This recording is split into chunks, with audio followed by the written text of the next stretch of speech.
another big bad number that a lot of people here in Washington have been paying attention to. 32,000, just short of that. In 2011, that's how many gun deaths there were in this country. Now, 2/3 of these were suicides.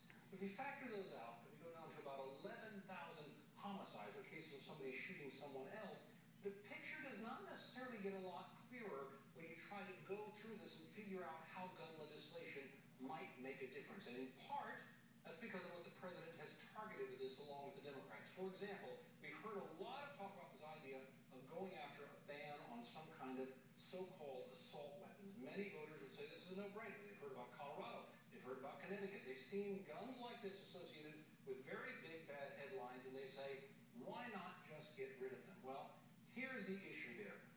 Would you really make the big difference you would like to make? Even people who are very much in favor of gun control. Let's bring in more guns, rifles, and shotguns over here. If we were to take all the rifles over there and all of these guns combined and put them all together, those rifles would account for only 4% of this big number up on the wall over here. Let's swap that out and go to shotguns. Look at this. Another 4%. So the problem is, even if you go after these types of weapons, all these long guns over there, you're still going to only touch less than 10% of the homicides that were created in a single year.